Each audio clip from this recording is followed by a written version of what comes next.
दोस्तों, मेरा लक्ष्य है कि कल शाम 5 बजे जब आप यहां से जाए तो आप ये कहने की स्थिति में हो कि ये बिजनेस बहुत आसान है और मैं इसे कर सकता हूं। मैं जानता हूं कि मुझे क्या करना है और मैं वो करने वाला हूं। दोस्तों, हम आप सबको धनवान बना देखना चाहते हैं। आपका प्रभाव औरों पर शानदार हो, यही हम चाहते हैं। मैंने शुरुआत में ही आपको बताया था कि किस तरह के कपड़े पहनने चाहिए और सही ड्रेसिंग सेंस क्या होता है। महिलाओं से मैं कहूंगा कि आपके लिए कौन सा ड्रेस सही है, यह जानने के लिए आप डायमंड लेडीज के पहनावे को देखिए। कई सारी एमरल्ड और डायमंड लेडीज अब तक यह बखूबी जान चुकी है। इस बिजनेस में आप कभी भी किसी को फंक्शन में बेढंगे कपड़े पहनकर आते हुए नहीं देखेंगे। इस बिजनेस में शामिल महिलाओं के लिए किसी विशेष रंग के कपड़े पहनना जरूरी नहीं है। अच्छा, आप में से कुछ लोगों ने चिट्स पर अपने सवाल लिखकर मेरे पास भेजे हैं। चलिए मैं जल्दी से आपको इनके जवाब संक्षेप में दे देता हूं। पहला सवाल है, बिल, आप गुणी व्यक्ति है और अपने गुणों के जरिए आप हर समस्या का समाधान ढूंढते हैं, परंतु इस बिजनेस के लीडर्स नियमों को मानते हैं, ऐसा लगता है। गुणी बनने का क्या तरीका है?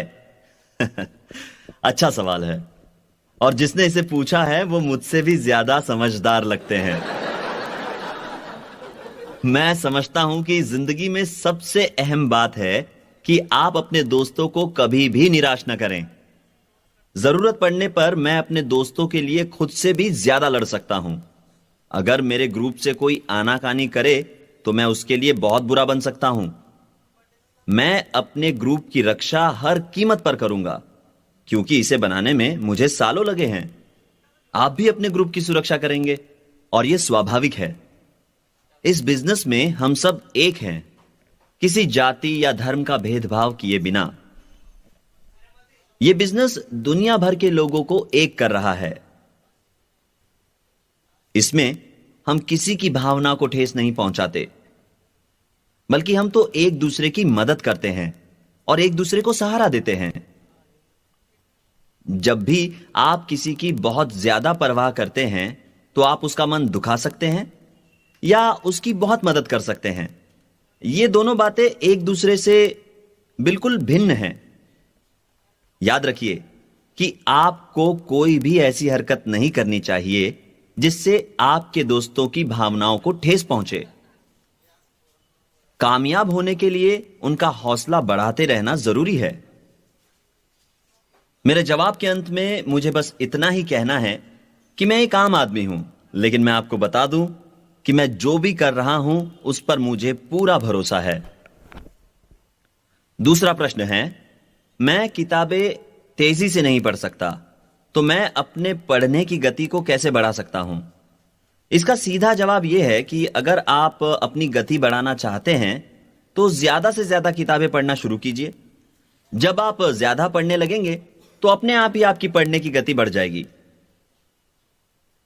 अगला सवाल है कि वन ऑन वन प्लान दिखाने में कितना समय लगना चाहिए?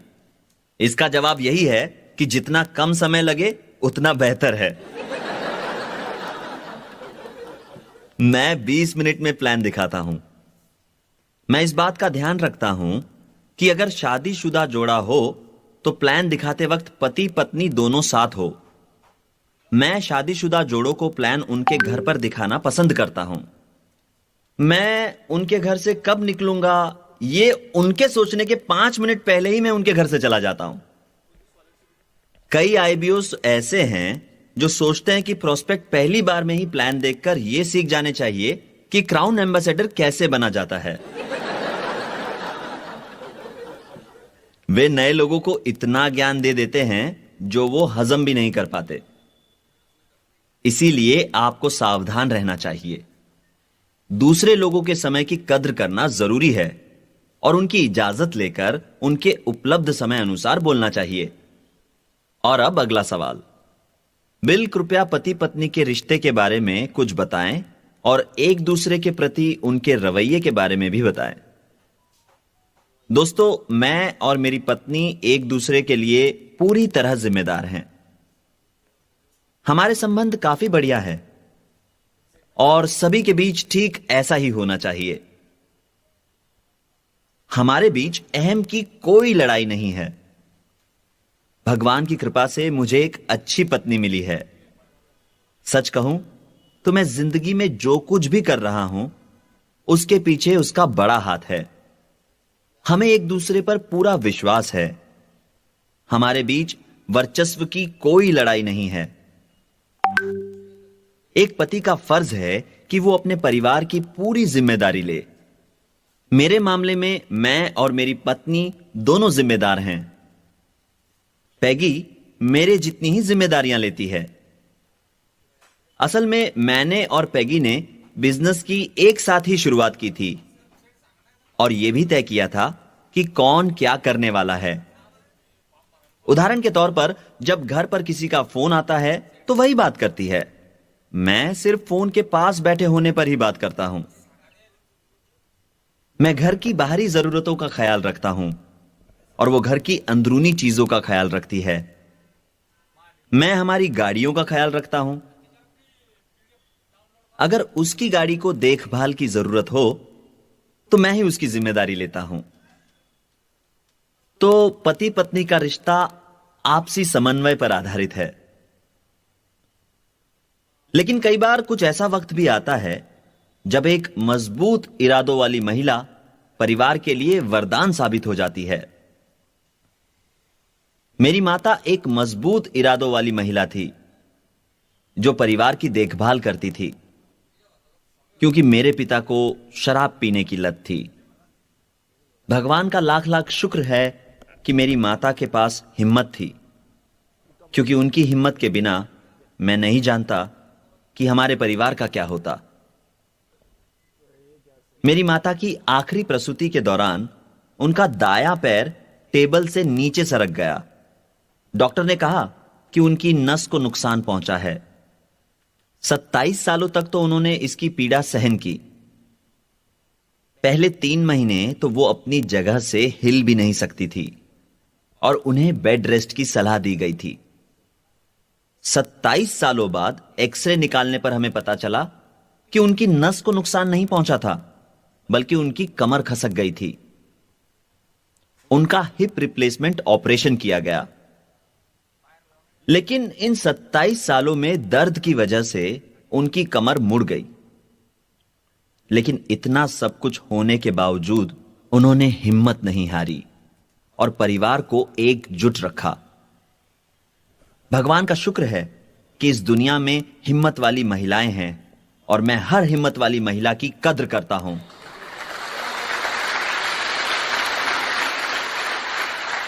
मेरा अपना यह मानना है कि किसी भी महिला की निंदा नहीं करनी चाहिए।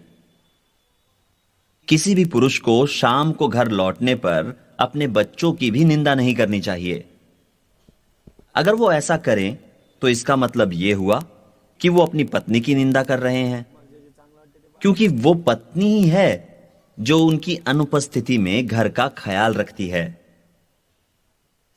अगर पत्नी अच्छा खाना बनाए तो उसकी तारीफ जरूर करे, और अगर खाना अच्छा नहीं बना है तो चुप रहना ही बेहतर है, बजाय इसके कि आप उसे दुखी करें। यहां पर उपस्थित तमाम पतियों से मैं कहना चाहूंगा कि पत्नी को खुश रखने का आसान तरीका यही है कि आप उन्हें जरूरत से ज्यादा प्यार करें, उनका जरूरत से ज्यादा ख्याल रखें, उनकी जरूरतों का ख्याल रखें ताकि वो सुरक्षित महसूस करे और उनका आत्मविश्वास बना रहे। उनको भविष्य के बारे में निश्चिंत रखें।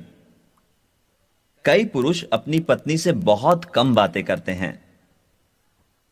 मैं आपसे दरखास्त करूंगा कि आप अपनी पत्नी से बात करने का समय निकालें ताकि वो सुरक्षित महसूस करें। मैं पति पत्नी के रिश्तों का विशेषज्ञ होने का दावा नहीं करता, लेकिन मैं पिछले 42 सालों से एक सुखी वैवाहिक जीवन बिता रहा हूं और इसीलिए ये सारी बातें मैं दावे के साथ कह रहा हूं। अगला सवाल है कि मैं भगवान से कैसे संवाद स्थापित करूं। मेरा जवाब होगा कि प्रार्थना के जरिए। मैं भी प्रार्थना के जरिए भगवान से संवाद स्थापित करता हूं और मैं ऐसा हर रोज करता हूं। भगवान से प्रार्थना के जरिए बातें करना बहुत जरूरी है। साथ ही आपकी ऑर्गेनाइजेशन में दूसरों से बातों के जरिए संपर्क बनाए रखना भी बहुत जरूरी है। मैं अपने शब्दों का सही चुनाव करता हूं। दोस्तों, आपकी ताकत आपके शब्दों में है। आपके बात करने पर ही निर्भर करता है कि किसी से आपका संबंध कैसा होगा। साथ ही इस बात का ध्यान रखना भी जरूरी है कि आप खुद से कैसे बातें करते हैं। इसी से आपका आत्मविश्वास बढ़ेगा।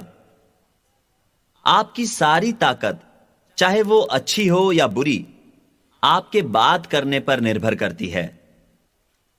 अगर हम आपके घर की बात करें तो भगवान सर्वोपरि है। उसके बाद पति, उसके बाद पत्नी और उसके बाद बच्चे। कहने का तात्पर्य यह है कि आपके लिए सर्वप्रथम भगवान ही होने चाहिए। और अब इस अगली चिट पर जो सवाल है वो है, यदि पति पत्नी में से कोई एक नास्तिक हो तो भगवान की कृपा दृष्टि कैसे बनी रह सकती है? यह एक अच्छा सवाल है, जिसका उत्तर मैं कुछ इस तरह दूंगा कि भले ही पति पत्नी में से कोई एक नास्तिक हो, लेकिन दोनों में से जिसकी भी भगवान में आस्था हो वो अपने घर परिवार के लिए काफी कुछ कर सकता है। और ये रहा एक और सवाल, महिलाओं पर अनुशासन होना जरूरी है से आपका क्या मतलब है? क्या आप विस्तार पूर्वक बताएंगे?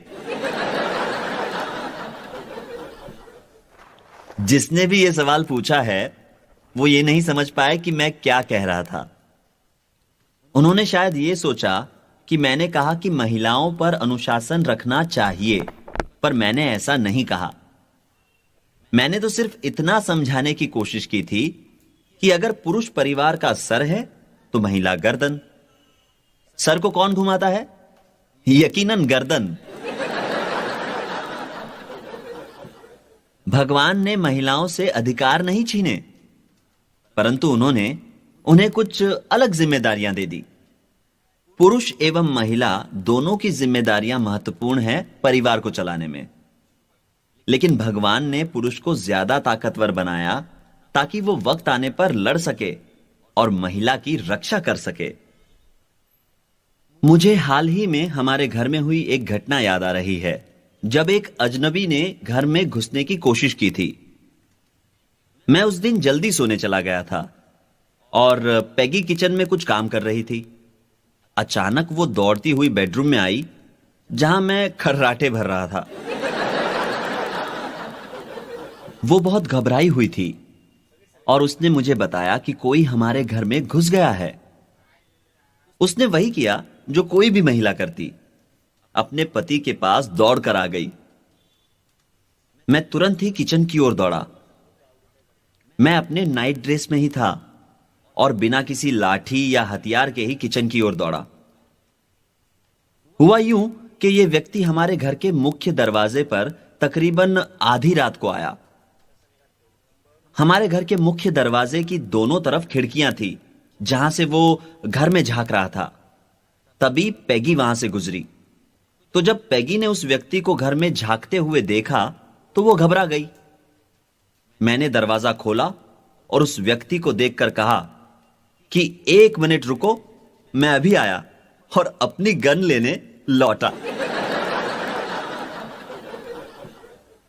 मैंने कहा कि मैं नहीं जानता कि तुम किस किस्म के पागल इंसान हो, लेकिन मैं तुम्हें सिर्फ 3 सेकंड का समय देता हूं।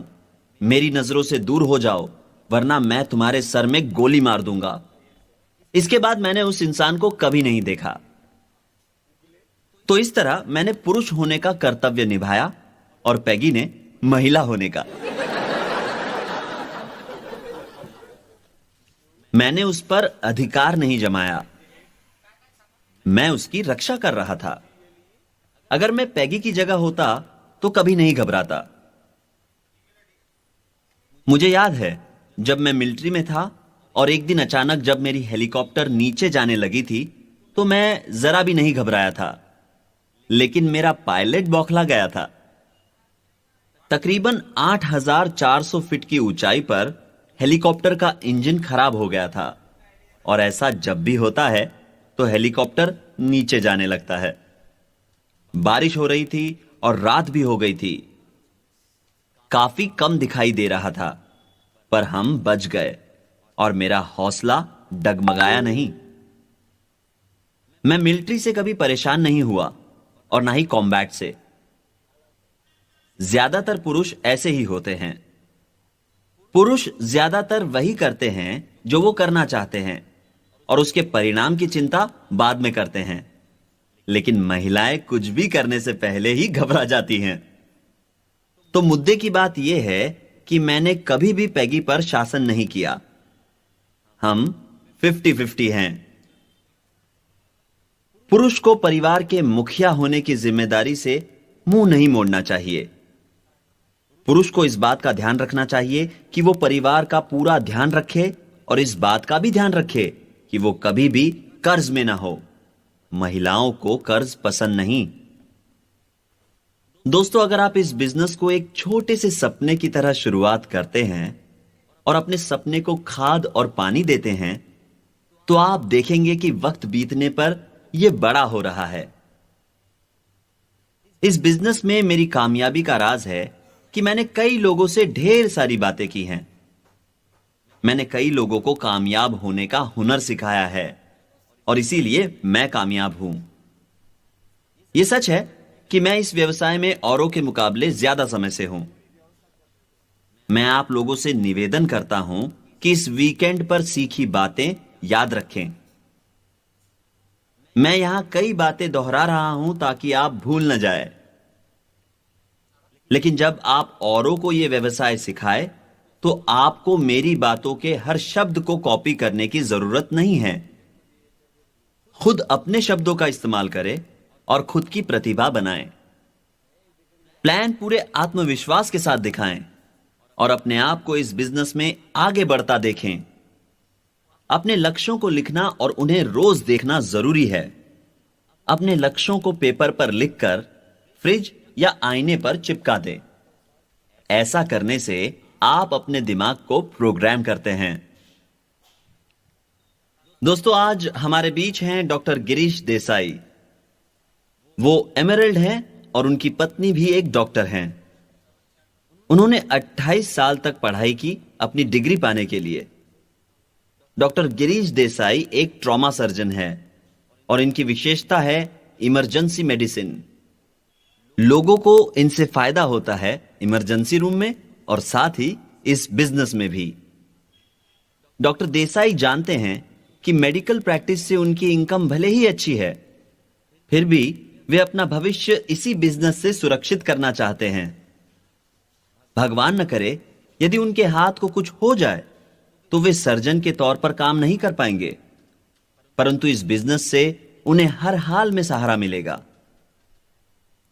डॉक्टर देसाई की सेल्फ इमेज बहुत अच्छी है क्योंकि वे एक डॉक्टर हैं।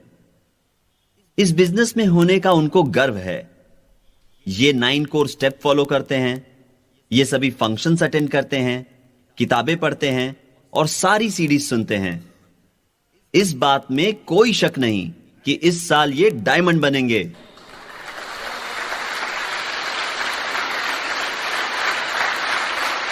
दोस्तों, अगर एक डॉक्टर इस बिजनेस को अपने मेडिकल प्रोफेशन के साथ आगे बढ़ा सकता है तो आप भी ऐसा कर सकते हैं।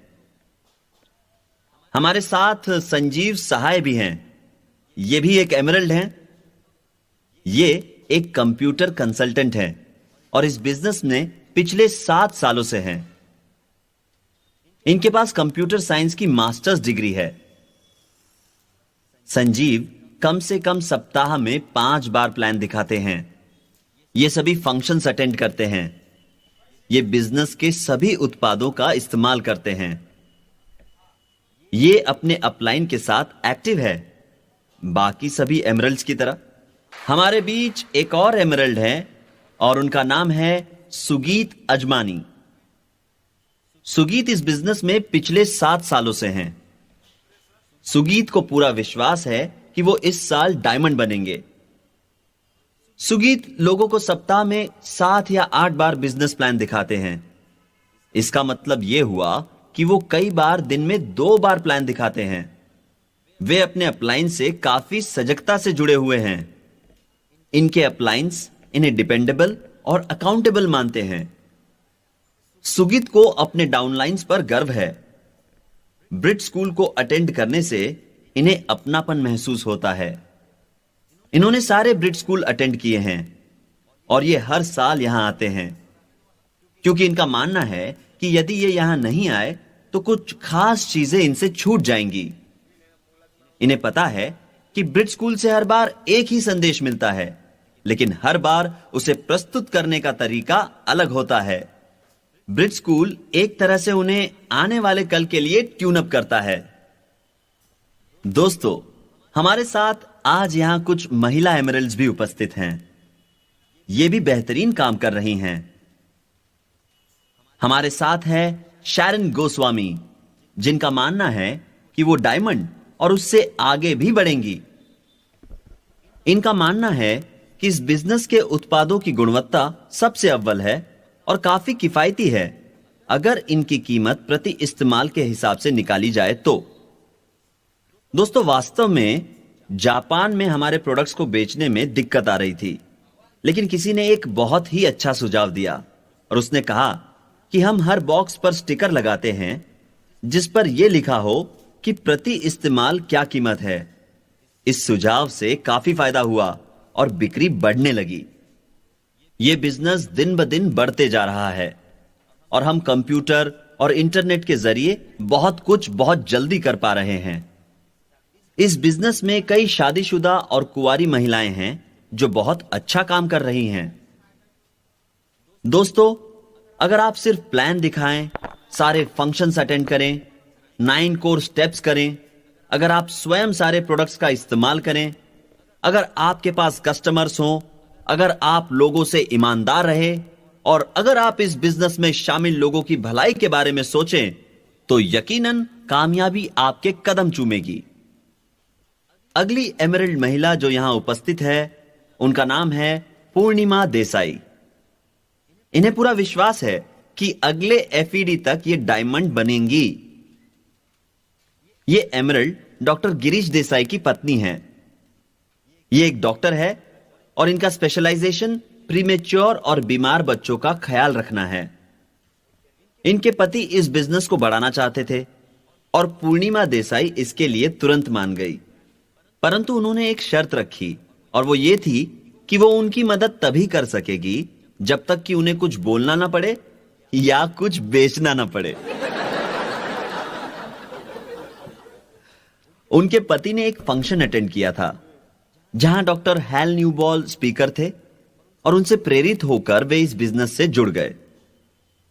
पहले पूर्णिमा और उनके पति ने यही सोचा कि वे इस बिजनेस में अपने दोस्तों और रिश्तेदारों को स्पॉन्सर करने के बाद इस बिजनेस को थोड़े समय में ही छोड़ देंगे, परंतु जब उन्हें पता चला कि यह बिजनेस उन्हें स्वतंत्रता दे सकता है, तो वे इस बिजनेस को आगे बढ़ाने में जुट गए। एक डॉक्टर का व्यवसाय बहुत ही नेक होता है और वो लोगों को रोग मुक्त होने में मदद करता है। पूर्णिमा देसाई के अनुसार यह बिजनेस भी नेक है क्योंकि यह लोगों की आर्थिक परेशानियों को दूर करता है और उन्हें वो आवश्यक स्वतंत्रता देता है। उनका कहना है कि तनाव की वजह से कई बीमारियां होती है और यह बिजनेस लोगों को तनाव मुक्त जिंदगी जीना सिखाता है। उन्होंने अपना डॉक्टरी व्यवसाय छोड़ दिया है और अब वो पूरे वक्त इस बिजनेस में कार्यरत हैं। उन्हें यह व्यवसाय एक अच्छा जरिया लगता है स्वतंत्रता पाने का और साथ ही उन्हें कुछ भी गैर कानूनी नहीं करना पड़ता। उन्होंने इस बिजनेस के जरिए कामयाब होने की ठान ली है और यह सोच लिया है कि इस बिजनेस से कमाए धन को वो अपने पति के साथ चिकित्सा के क्षेत्र में दान पुण्य के लिए इस्तेमाल करेंगी।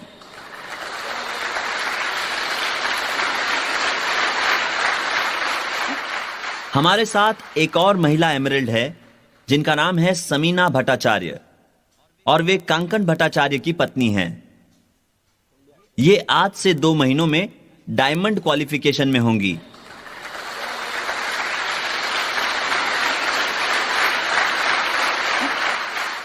जिंदगी के प्रति इनका नजरिया काफी सकारात्मक है और ये मानती हैं कि असंभव कुछ भी नहीं। बिजनेस में वो अपने पति का हमेशा साथ निभाती हैं और लोगों को बिजनेस से अवगत कराती हैं। इनका मानना है कि कई महिलाएं इस बिजनेस में खुद को सुरक्षित महसूस करती हैं क्योंकि इस बिजनेस के नियम और उसूल बिल्कुल सटीक है।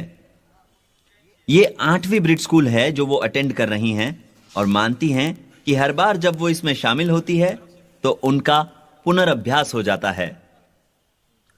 अगली एमरल्ड महिला जो यहां उपस्थित है उनका नाम है काजल अजमानी और वो सुगीत अजमानी की पत्नी हैं। वे अपना क्वालिफिकेशन अगले महीने शुरू करने वाली है और बहुत जल्द अपनी अपलाइन के आशीर्वाद से डायमंड बन जाएंगी। इस बात का उनको पूरा भरोसा है। ये सभी फंक्शंस में उपस्थित रहती हैं और इनके पति सारी टेप्स और सीडीज को घर पर और सफर के दौरान सुनते हैं। ये कई किताबें भी पढ़ती हैं जो हम इस बिजनेस में पढ़ने की सलाह देते हैं। इनके पास कई ग्राहक हैं जिनका ये पूरा ख्याल रखते हैं। इन्हें प्रोडक्ट्स पसंद हैं और वे बिजनेस में शामिल कई लोगों को प्रोडक्ट डेमोन्स्ट्रेशन करने की सलाह देती हैं। ये बताती हैं कि प्रोडक्ट्स कितने किफायती हैं। ये अपने अप्लायंस की अच्छी विद्यार्थी हैं। काजल अजमानी एक कंप्यूटर कंसल्टेंट थी और इन्होंने अपनी नौकरी छोड़ दी। ये इस बिजनेस से बहुत खुश है क्योंकि अब इनके पास अपनी बेटी के लिए ज्यादा समय है और इन्हें अब अपनी बेटी को डे केयर सेंटर में भी नहीं छोड़ना पड़ता। दोस्तों, ये बिजनेस किसी भी महिला के लिए सबसे सुरक्षित पर्याय है। इस बिजनेस में शामिल लोग भरोसेमंद हैं। इस बिजनेस से बने संबंध हमेशा आपका साथ निभाएंगे। हमारे किसी भी मीटिंग, फंक्शन या सेमिनार में मदिरा का सेवन नहीं होता। यह एक मुख्य कारण है जिसकी वजह से महिलाएं इस बिजनेस में खुद को सुरक्षित महसूस करती हैं। इसी वजह से हमारे बिजनेस में काफी सफल महिलाएं हैं और कई तैयार है इसमें जुड़ने के लिए। मैं आपसे निवेदन करता हूं कि इस बिजनेस में शामिल महिलाओं के लिए जोरदार तालियां बजाएं।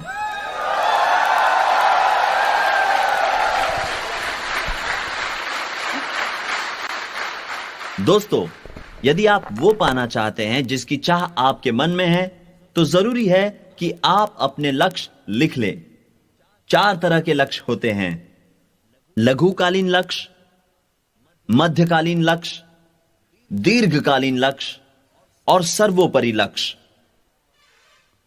कई लोग अपने लक्ष्य लिखना जरूरी नहीं समझते, पर याद रखिए कि ऐसा करना जरूरी है।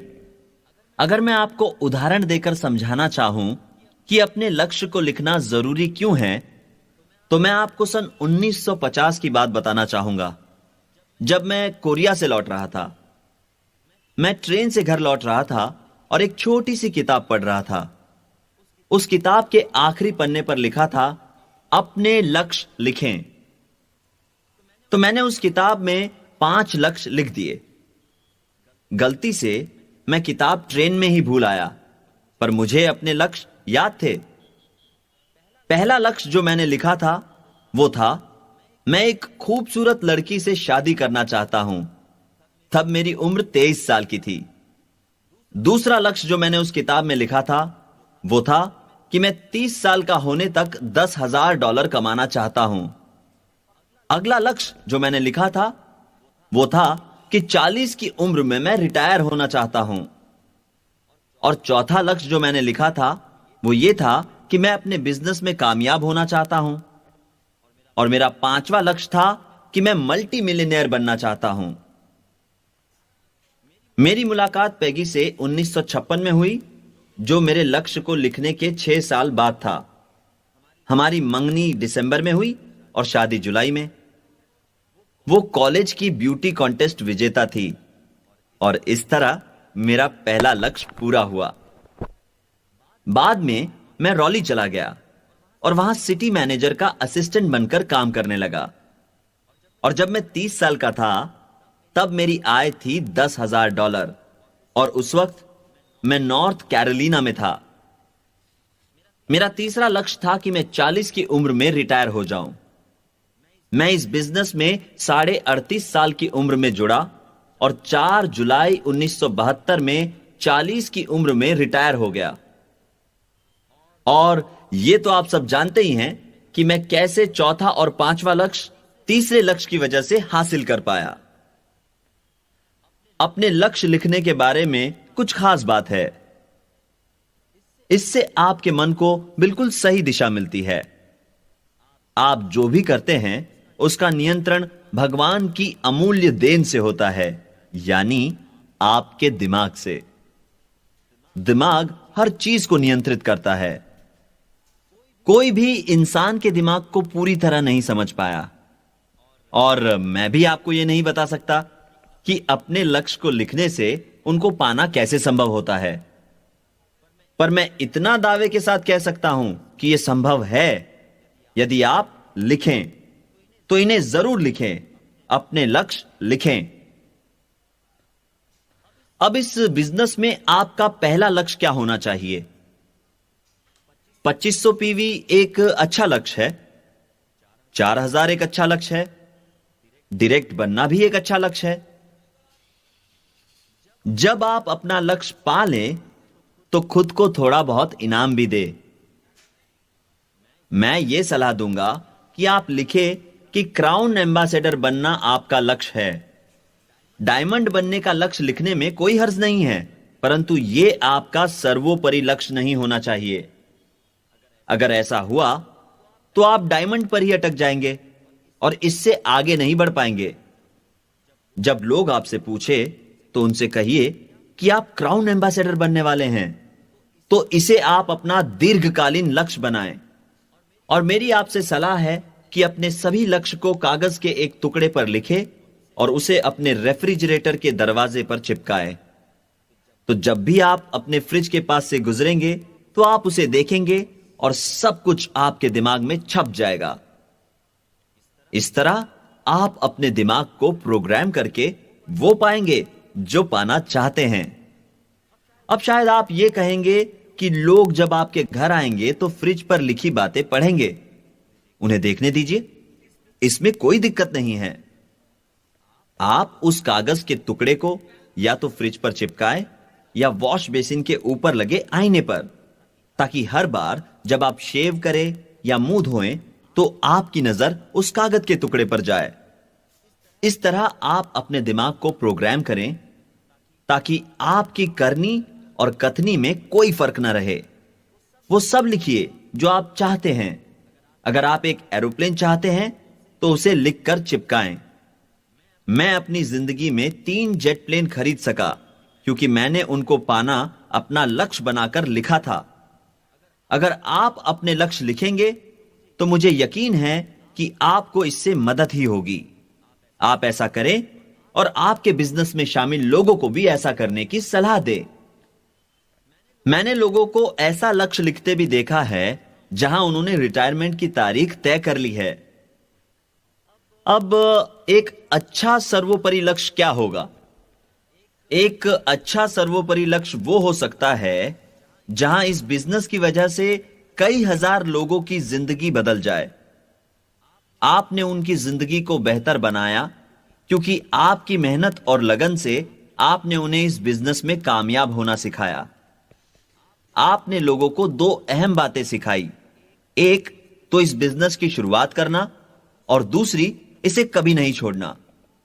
शुरुआत करना और इसे कभी नहीं छोड़ना बहुत जरूरी है।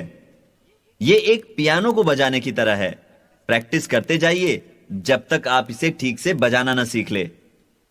दोस्तों, आजकल युवा पीढ़ी का रुझान इस बिजनेस की ओर बढ़ रहा है क्योंकि वे इसको सक्षम मानते हैं, और यह बहुत अच्छी बात है। हमें अच्छे लोग मिल रहे हैं जो इस बिजनेस में शामिल हो रहे हैं, ऐसे लोग जिन्हें शायद कहीं और अपना हुनर दिखाने का मौका ना मिला हो। अब 25 वर्ष से कम आयु वाले सभी लोग कृपया खड़े हो जाएं।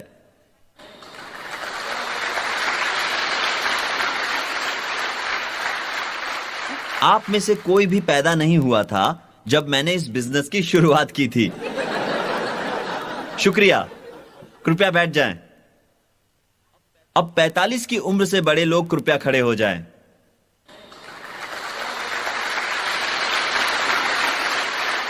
ठीक है, बहुत बढ़िया।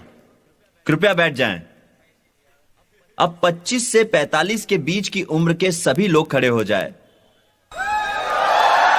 ठीक है, आपका बहुत बहुत शुक्रिया। अब आपने स्वयं देखा कि 25 वर्ष से नीचे की आयु के लोगों की संख्या और 45 की उम्र से बड़े लोगों की संख्या लगभग एक जैसी है। आप इस उम्र के गुट के लोगों को स्पॉन्सर करें, परंतु याद रहे कि आप इसे नियम न बना ले, क्योंकि क्या पता कौन इस बिजनेस को आगे बढ़ाए। दोस्तों, हमने यह भी देखा है कि इस बिजनेस में जैसे जैसे वक्त गुजरता है वैसे वैसे आय भी बढ़ती है। ऐसा इसलिए है क्योंकि आप वक्त के साथ सीख जाते हैं कि क्या करना है और क्या नहीं करना है, और फिर परिणाम मिलने शुरू हो जाते हैं। उदाहरण के तौर पर 1 लाख कमाने में जितना समय लगता है उसका दुगना समय आपको 2 लाख कमाने में नहीं लगने वाला। 1 से 2 लाख कमाने में कम समय लगेगा। हमने कई मामलों में यह भी देखा है कि इस बिजनेस को बढ़ाने में जरूरत से ज्यादा वक्त लग जाता है। ऐसा इसलिए होता है क्योंकि लोग अपने दिमाग को सकारात्मक ढंग से प्रोग्राम नहीं कर पाते। आपका काम है कि आप इस बात का ध्यान रखें कि लोग सकारात्मक ढंग से सोचे और जिंदगी में सफल बने। आप किसे प्रेरित कर रहे हैं, इस बात में सावधानी बरतें। उदाहरण के तौर पर, अगर आप उन लोगों को प्रेरित कर रहे हैं जो जीवन में संतुष्ट हैं और अपने मुकाम से खुश हैं, या उन लोगों को जो आदतन आलसी है, तो आपको परिणाम मिलने में बहुत ज्यादा वक्त लग जाएगा। हो सकता है कि आप ऐसे लोगों के साथ सालों तक काम करें और कोई परिणाम न मिले। इसीलिए मेरी सलाह है कि आप शुरुआत से ही ऐसे लोगों के साथ काम करें जो इस बिजनेस को बढ़ाने की चाह रखते हैं। जब उन्हें परिणाम मिलना शुरू होगा तब आपको भी जीत का एहसास होगा। शुरुआत में जब आप ये पाएंगे कि जिन लोगों को आपने स्पॉन्सर किया है वो ठीक नहीं कर रहे हैं, तब शायद आपको यह लगेगा कि इस बिजनेस में आप नाकामयाब हो रहे हैं, और यह बात आपकी सेल्फ इमेज के लिए हानिकारक है। तो सबसे पहले उन लोगों के साथ काम करें जो आपके साथ काम करना चाहते हैं, और फिर कुछ देर बाद उन लोगों पर अपना लक्ष्य केंद्रित करें जो हिचकिचा रहे हो। अगर आप तेजी से बिजनेस बढ़ाना चाहते हैं तो आपको ऐसे लोगों को स्पॉन्सर करना होगा जो आपकी तरह सोचते हो, आपकी तरह काम करते हो और आपके साथ दौड़ने के लिए तैयार हो। 3 हफ्ते पहले मैं एक ऐसी महिला के साथ था जो इस बिजनेस में है और जिनकी आयु है 102 साल। उनका नाम है ग्लैडिस। वो प्लान दिखाती हैं, वो सारे फंक्शंस अटेंड करती हैं, किताबें पढ़ती हैं, टेप सुनती हैं, वो सब कुछ करती हैं। वो हमेशा पहली पंक्ति में बैठती हैं। वे मुझे एक बार बता रही थी कि किस तरह वो पहली पंक्ति की सीट लेने के लिए दोपहर 3 बजे से रात 8 बजे तक लाइन में खड़ी रही। मैंने फंक्शन पर मौजूद लोगों से कहा, भगवान की खातिर इस महिला के लिए सीट बचा कर रखिए ताकि इन्हें लाइन में खड़ा ना रहना पड़े। उन्हें इस तरह लाइन में खड़ा रहना पड़ा, इसलिए मैंने उनसे क्षमा मांगी, लेकिन उन्होंने मुझे कहा कि लाइन में खड़े रहकर इंतजार करने में मुझे कोई हर्ज नहीं है। 102 वर्ष की आयु में भी वो जिंदा दिल है। वो हमेशा मुस्कुराती रहती है। और एक दिन जब किसी ने उनसे पूछा 102 वर्ष की आयु में वो इस बिजनेस में क्या कर रही है, तो उन्होंने कहा कि मुझे इस बिजनेस में शामिल लोगों से प्यार है और बिजनेस के प्रोडक्ट्स दुनिया में सर्वश्रेष्ठ है। काश मैंने ये बिजनेस 75 साल पहले शुरू किया होता। ग्लैडिस एक महान व्यक्तित्व है और जिंदगी के प्रति उनका नजरिया लाजवाब है। मेरा मतलब है कि उनके जज्बे को देखकर कोई भी शर्मा जाए। परंतु यदि वो इस बिजनेस में अपनी उम्र के लोगों को स्पॉन्सर करना शुरू कर दे तो आप समझ ही सकते हैं कि इस बिजनेस का क्या होगा।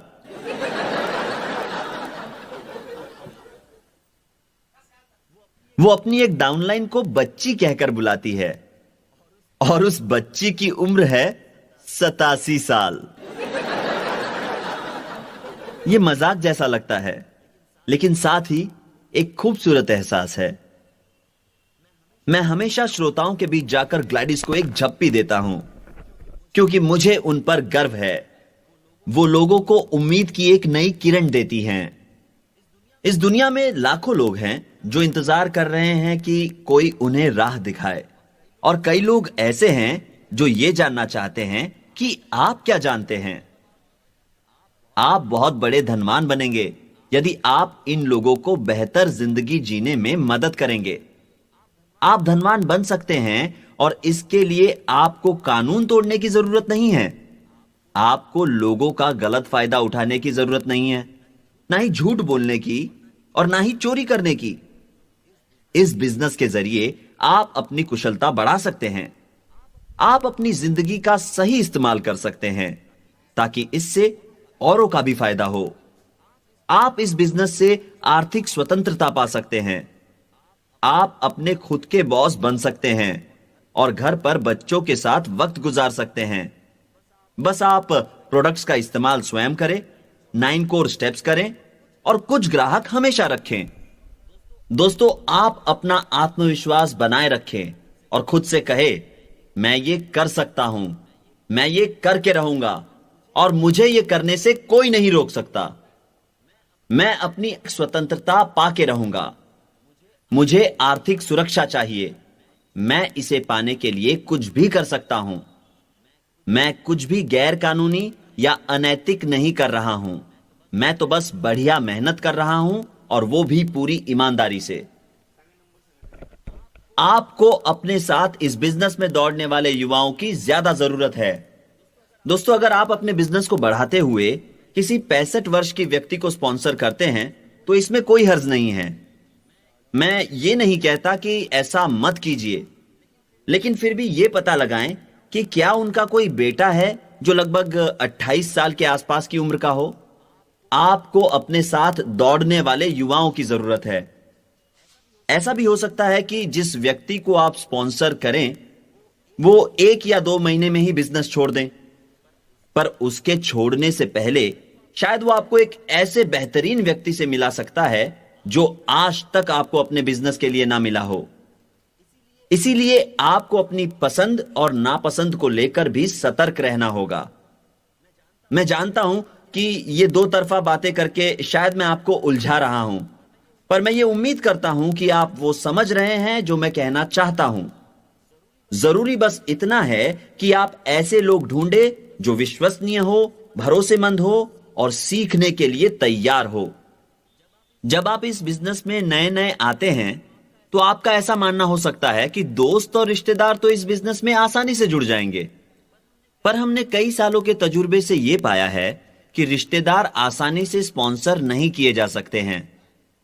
ज्यादातर रिश्तेदार आपको बचपन से जानते हैं, इसीलिए वो आसानी से आपकी काबिलियत पर भरोसा नहीं करते। वो आपको और कामयाबी को साथ साथ नहीं देख पाते। वे आपकी जिंदगी की सारी नकारात्मक बातें जानते हैं, और याद रखिए कि वे आप में नकारात्मक बातें ज्यादा ढूंढते हैं बजाय इसके कि आप में सकारात्मक बातें ढूंढें।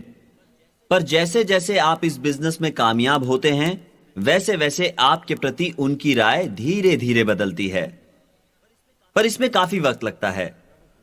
तो ज्यादातर लोग जिन्हें आप स्पॉन्सर करेंगे वो आपके रिश्तेदार नहीं होंगे।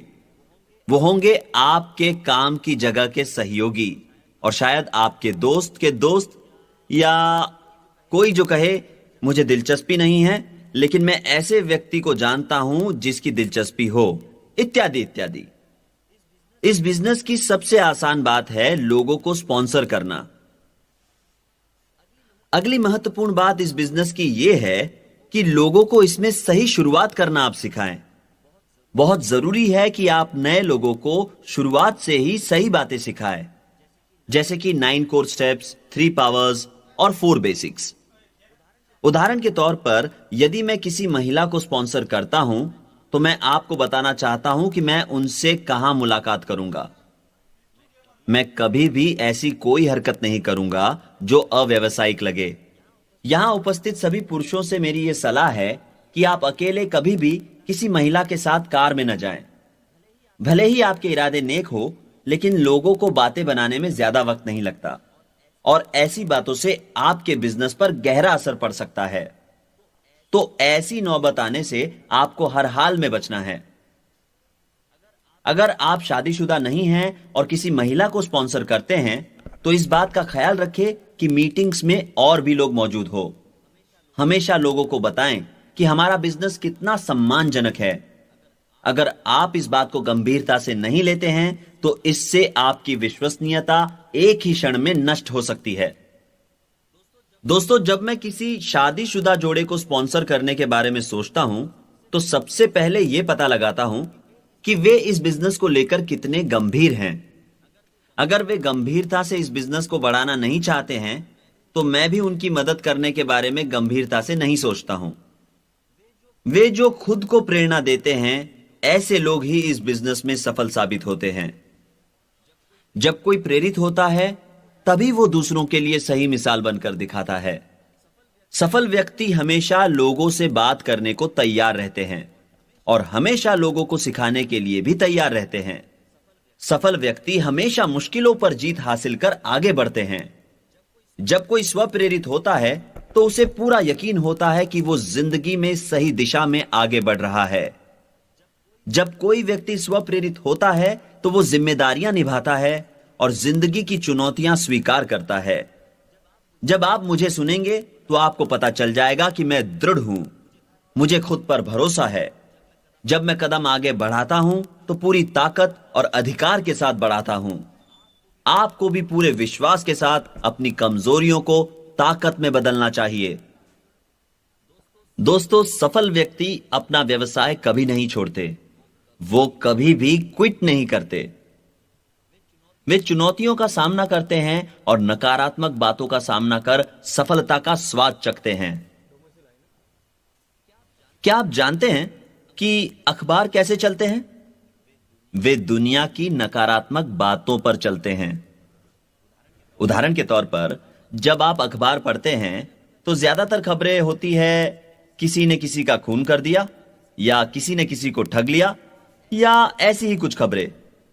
ये सारी नकारात्मक बातें हैं। आप अखबार में बहुत कम अच्छी बातें पाएंगे। ये टेलीविजन के मामले में भी होता है। टीवी सीरियल्स कैसे चलते हैं? नकारात्मक बातों पर। लोग सारे धारावाहिक देखते हैं और उनमें यही बताया जाता है कि कैसे लोग चालाकी से एक दूसरे पर जीत हासिल करना चाहते हैं, या वही हमेशा के सास बहू के झगड़े। यहां भी सब कुछ नकारात्मक होता है। लेकिन हमारे बिजनेस में कुछ भी नकारात्मक नहीं है। हमारी मीटिंग्स में मदिरा नहीं होती। यह एक कानूनी और सम्मानजनक बिजनेस है। इसीलिए हमारा बिजनेस किसी भी जर्नलिस्ट के लिए खबर नहीं बनता, ना ही अखबार में और ना ही किसी दूसरे मीडिया में। अगली बात यह है कि हर सफल व्यक्ति सपने जरूर देखता है। इसमें कोई शक नहीं है कि जो लोग आपके सपनों को चुराने की कोशिश करते हैं, वो अपनी जिंदगी में अब तक कुछ भी हासिल नहीं कर पाए हैं। तो सफल व्यक्ति कभी भी किसी को अपने सपने चुराने नहीं देता। भगवान ने हमें सपने देखने का अनोखा तोहफा दिया है। भविष्य वर्तमान से बेहतर हो सकता है।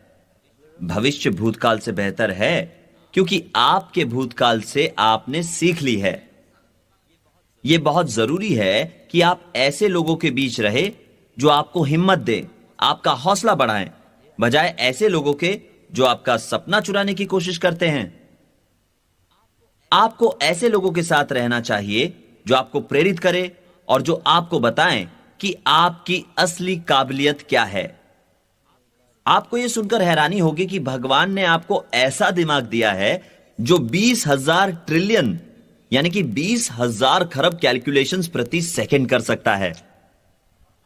आप शायद कहे कि मैंने कभी नहीं सोचा कि मेरा दिमाग इतना कुछ कर सकता है। मैंने कभी इसका इतनी हद तक इस्तेमाल ही नहीं किया। याद रखिए दोस्तों, अगर आप बड़ा सोचेंगे तो आप अपने दिमाग का सही इस्तेमाल करना भी शुरू कर देंगे। अगली बात जो सफल व्यक्तियों के बारे में है वो है कि सफल व्यक्ति भगवान में आस्था रखते हैं। भगवान के आशीर्वाद से सब कुछ संभव है और भगवान के बिना कुछ भी संभव नहीं। जब भगवान का साथ हो तो आप वो सब कर पाते हैं जो करने का आपने कभी सोचा भी ना हो। मेरा अपना यह मानना है कि भगवान चाहते हैं कि हम एक दूसरे की मदद करें और एक दूसरे का हौसला बढ़ाएं, और हमारा जीवन ऐसा होना चाहिए कि उससे औरों का भी भला हो। दोस्तों, जीत एक निर्णय है जो आप लेते हैं। एक बार आप इस बिजनेस से जुड़ जाएं तो दो बातें बहुत महत्वपूर्ण हैं। पहली ये कि बिजनेस को सही ढंग से और एकाग्रता से आगे बढ़ाएं, और दूसरी, कभी भी इसे ना छोड़ें।